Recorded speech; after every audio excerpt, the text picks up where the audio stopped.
तो चलिए दोस्तों, आज हम आप लोगों के लिए एक और वीडियो लेकर के आए हैं। इस वीडियो में हम साइंस के 20 इम्पोर्टेंट ऑब्जेक्टिव क्वेश्चन को लिए हैं, है ना। बहुत ही अच्छा है, देखिए इसे। और वीडियो अच्छे लगे तो लाइक करें, शेयर करें अपने दोस्तों के साथ, है ना। चलिए, तो इस सेशन का पहला जो क्वेश्चन है वो है, वायुमंडल में प्रकाश का कौन सा रंग अधिक प्रकीर्णन करता है। ठीक है, वायुमंडल में प्रकाश का कौन सा रंग अधिक प्रकीर्णन करता है। ऑप्शन दिया है लाल, हरा, पीला, नीला, है ना। तो यहाँ पूछा है अधिक प्रकीर्णन, तो अधिक प्रकीर्णन हो जाएगा नीला रंग, ऑप्शन डी है दोस्तों।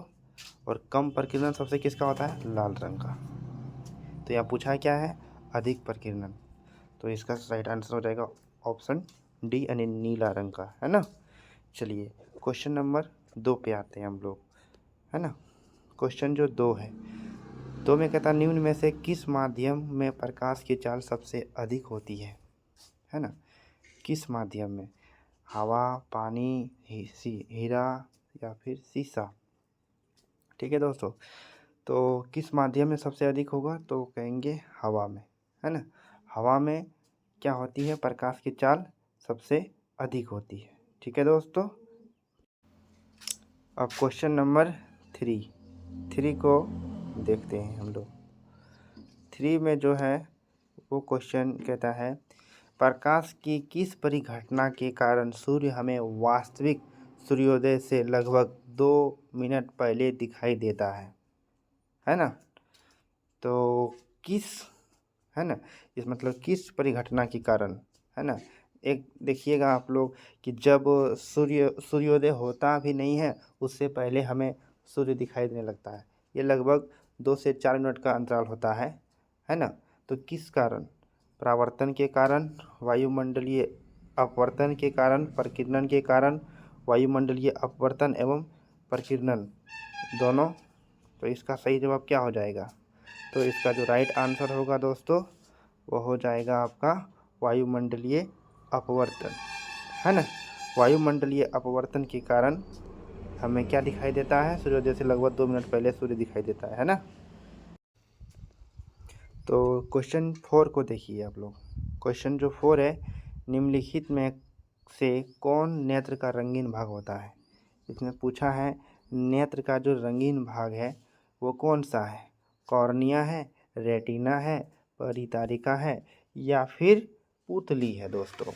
तो आप सभी को पता होना चाहिए, है ना, कि इसका नेत्र का जो रंगीन जो भाग होता है वो किसको कहते हैं, परितारिका को कहते हैं, यानी ऑप्शन सी हो जाएगा।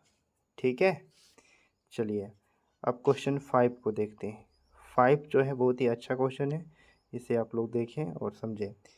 तरंग दैर्घ्य को समानता व्यक्त किया जाता है ना। तरंग दैर्घ्य को समानता व्यक्त किया जाता है कैंडेला के रूप में, जूल के रूप में, एम्पियर के रूप में, एंगस्ट्रॉम के रूप में, है ना। जो तरंग दैर्घ्य है दोस्तों, है ना, तो उसको किस में व्यक्त किया जाता है तो ये हो जाएगा एंगस्ट्रॉम, है ना, इसके रूप में व्यक्त किया जाता है। ठीक है, चलिए क्वेश्चन जो 6 है, 6 पे आते हैं हम लोग, है ना। जो 6 नंबर जो क्वेश्चन है वो कहता है वायु में प्रकाश की चाल निर्वात की अपेक्षा क्या होती है। ठीक है, वायु में प्रकाश की चाल निर्वात की अपेक्षा होती है, क्या होती है दोस्तों, है ना। कम, ज़्यादा, समान या इनमें से कोई नहीं, तो होगा कम होती है ना। ऑप्शन ए इसका राइट आंसर है। ठीक है, चलिए अब अगले क्वेश्चन पे आते हैं हम लोग। क्वेश्चन जो 7 है वो बहुत ही अच्छा क्वेश्चन है। तारे के टिमटिमाने का कारण तारे जो टिमटिमाते हैं किसके कारण टिमटिमाते हैं, है ना। जैसे वायुमंडलीय अपवर्तन, वायुमंडलीय परावर्तन, कल अपवर्तन या प्रकीर्णन, इसमें से कौन होगा दोस्तों सही आंसर, है ना। तो जो सही आंसर है वो है वायुमंडलीय अपवर्तन, है ना, ऑप्शन ए। वायुमंडलीय अपवर्तन के कारण तारे क्या दिखाई देता है, टिमटिमाते हुए। ठीक है। अगले क्वेश्चन, सामान्य नेत्र की दूर बिंदु है 25 सेंटीमीटर, 25 मीटर, 25 मिलीमीटर या फिर अनंत, है ना। तो सामान्य नेत्र की दूर बिंदु कितना हो जाएगा, तो ये हो जाएगा आपका अनंत होगा, है ना। पता होना चाहिए आपको, जो सामान्य नेत्र की जो दूर बिंदु है वो कितना है, अनंत पे है ना। अब क्वेश्चन जो 9 है, 9 को हम लोग देखते हैं। जो नेत्र निकट की वस्तु को साफ नहीं देख सकता है उस नेत्र में होता है। जो नेत्र निकट की वस्तु को साफ नहीं देख सकता है उस नेत्र में होता है दूरदृष्टि दोष, निकट दृष्टि दोष, जरा दृष्टि दोष या इनमें से कोई नहीं। तो जो नेत्र निकट की वस्तु को साफ नहीं देख सकता है ना, तो ऐसे नेत्र में जो दोष होते हैं दोस्तों, वो होते हैं दूरदृष्टि दोष होते हैं, है ना। दूरदृष्टि दोष होता है, ठीक है।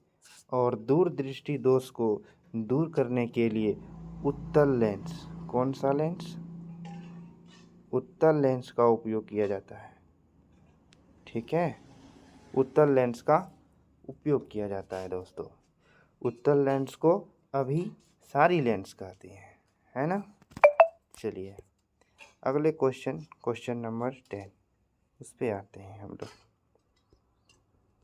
जैसे 10 नंबर प्रश्न है, मानव नेत्र वस्तु का प्रतिबिंब निम्न में से किस भाग पर बनता है ना। तो मानव नेत्र, सबसे पहले आपको ये पता होना चाहिए कि मानव नेत्र में कौन सा लेंस पाया जाता है मानव नेत्र में, है ना। तो वो जो लेंस है वो है उत्तल लेंस, है ना। अभी जस्ट बताएं, उत्तल लेंस यानी अभिसारी लेंस, है ना। तो मानव नेत्र वस्तु का प्रतिबिंब निम्न में से किस भाग पर बनाता है, आइरिस पर, कॉर्निया पर, रेटिना पर या फिर पुतली पर। तो राइट आंसर हो जाएगा दोस्तों रेटिना, यानी ऑप्शन सी, रेटिना पर, है ना। क्या हो जाएगा दोस्तों, रेटिना पे। चलिए क्वेश्चन 11 जो है उसे देखते हैं। टिंडल प्रभाव प्रकाश की कौन सी परिघटना को प्रदर्शित करता है। जो टिंडल जो प्रभाव है दोस्तों, वो प्रकाश की कौन सी परिघटना को दर्शाता है। प्रकाश का परावर्तन, प्रकाश का अपवर्तन, प्रकाश का विक्षेपण या फिर प्रकाश का प्रकीर्णन, है ना। तो टिंडल प्रभाव, तो इसका जो सही आंसर होगा ऑप्शन डी हो जाएगा, प्रकाश का प्रकीर्णन, है ना, उसको प्रदर्शित करता है। चलिए अब क्वेश्चन नंबर 12 पे आते हैं। 12 जो क्वेश्चन है उसका जो राइट आंसर है, सामान्य आँख के लिए स्पष्ट दर्शन की न्यूनतम दूरी, है ना, स्पष्ट दर्शन की न्यूनतम दूरी होती है। सामान्य आँख के लिए स्पष्ट दर्शन की न्यूनतम दूरी होती है, वो कितना होती है, 10 सेंटीमीटर, 20 सेंटीमीटर, 30 सेंटीमीटर, 25 सेंटीमीटर। तो आपको पता है इसका कितना हो जाएगा, ऑप्शन डी यानी 25 सेंटीमीटर, है ना, 25 सेंटीमीटर होती है दोस्तों। अगले क्वेश्चन, क्वेश्चन नंबर 13, निकट दृष्टि दोष में किस लेंस का प्रयोग किया जाता है ना। निकट दृष्टि दोष में किस लेंस का प्रयोग किया जाता है, ठीक है। तो इसका जो राइट आंसर होगा वो होगा अवतल लेंस, यानी ऑप्शन बी, ठीक है। क्या हो जाएगा दोस्तों, क्वेश्चन 13 का राइट आंसर हो जाएगा अवतल लेंस, है ना। उत्तल लेंस में दूरदृष्टि दोष को दूर करने के लिए, है ना, और निकट दृष्टि दोष दूर करने के लिए कौन सा लेंस का उपयोग करते हैं, अवतल लेंस। अवतल लेंस को अपसारी लेंस कहते हैं, अपसारी, है ना, अपसारी लेंस, ठीक है, याद रखना है दोस्तों। चलिए अब क्वेश्चन जो 14 है ना, 14 जो क्वेश्चन है उस क्वेश्चन को पढ़ें। प्रकाश के किस वर्ण के लिए तरंग दैर्घ्य अधिकतम होती है। प्रकाश के किस वर्ण के लिए तरंग दैर्घ्य अधिकतम होती है ना। क्या पूछा है? तरंग दैर्घ्य पूछा है। तो अधिकतम जो तरंग दैर्घ्य जो होता है वो होता है लाल रंग का। ठीक है दोस्तों, किसका होता है सबसे ज़्यादा तरंग दैर्घ्य? तो लाल रंग का, है ना। और जो बैंगनी होता है ना, बैंगनी, उसका तरंग दैर्घ्य सबसे कम होता है ना। तो यहाँ पूछा है क्या? ज़्यादा, है ना। तो कम तरंग दैर्घ्य किसका होगा? बैंगनी का, बैंगनी रंग का। और सबसे ज़्यादा किसका होगा? लाल रंग का, है ना, अधिकतम। चलिए, तो राइट आंसर 14 का हो जाएगा बी, सॉरी ए। अब क्वेश्चन 15 को देखते हैं। मानव नेत्र में दृष्टि दोष मुख्यतः कितने प्रकार के होते हैं? मानव नेत्र में दृष्टि दोष मुख्यतः कितने प्रकार के होते हैं, है ना। 2 प्रकार के, 3 प्रकार के, या फिर 4 प्रकार के। और ऑप्शन डी है 5 प्रकार के, है ना। तो मानव नेत्र में जो दृष्टि दोष होते हैं वो कितने प्रकार के होते हैं दोस्तों? 3 प्रकार के। कौन कौन सा? निकट दृष्टि दोष, है ना, दूर दृष्टि दोष और जरा दूर दृष्टि दोष, है ना। चलिए, ये आपको पता होना चाहिए। क्वेश्चन जो 60 है उसको देखते हैं। जो 16 नंबर क्वेश्चन है, दूर दृष्टि दोष को दूर करने के लिए किस लेंस का उपयोग किया जाता है ना। दूर दृष्टि दोष को दूर करने के लिए किस लेंस का उपयोग किया जाता है? तो इसमें दिया है उत्तल लेंस, ऑप्शन बी अवतल लेंस, ऑप्शन सी अवतल दर्पण, इनमें से सभी। तो राइट आंसर हो जाएगा कौन सा? तो बोलेंगे ऑप्शन ए, दूर दृष्टि को दूर करने के लिए उत्तल लेंस का उपयोग किया जाता है। उत्तल लेंस को अभिसारी लेंस कहते हैं, है ना। चलिए, ये 16 और 16 2 बार रिपीट हो गया, ये ध्यान दीजिएगा, है ना। टाइपिंग में मिस्टेक हो गया दोस्तों। तो 16 के बाद क्या हो जाएगा? ये 17 होना चाहिए, 17, है ना। चलिए दोस्तों, तो ये जो है इसमें टाइपिंग में मिस्टेक हुआ है, ये 16 नहीं 17 है ना। तो चलिए क्वेश्चन को पढ़िए। किस लेंस को अभिसारी लेंस कहते हैं? किस लेंस को अभिसारी लेंस कहते हैं? उत्तल लेंस, अवतल लेंस, ए और बी दोनों। तो अभिसारी लेंस किसको कहते हैं दोस्तों? उत्तल लेंस को। अवतल लेंस को अपसारी लेंस कहते हैं, है ना। अगले क्वेश्चन पे आते हैं। इस क्वेश्चन में दिया गया है, क्या पूछता है? किस रंग का तरंग दैर्घ्य सबसे कम होता है? तो अभी जस्ट बताए ऊपर में कि बैंगनी रंग का जो तरंग दैर्घ्य होता है वो क्या होता है? सबसे कम होता है दोस्तों, है ना। चलिए, अगले क्वेश्चन नंबर को देखिए, 18 नंबर क्वेश्चन, है ना। वर्ण विक्षेपण में किस रंग का विचलन सबसे अधिक होता है? वर्ण विक्षेपण में किस रंग का विचलन सबसे अधिक होता है?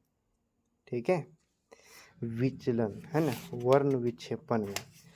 तो ये आपको पता होना चाहिए कि वर्ण विक्षेपण में जो सबसे अधिक जो विचलन होता है वो होता है बैंगनी रंग का, है ना। और सबसे कम पूछे तो सबसे कम जो विचलन होता है वो होता है लाल रंग का। ठीक है ना। लाल रंग का विचलन सबसे क्या होता है?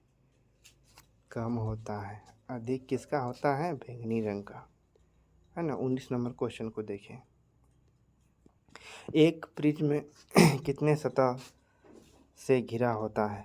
ठीक है दोस्तों, तो जैसे आपको पता होना चाहिए, जैसे प्रिज्म, है ना।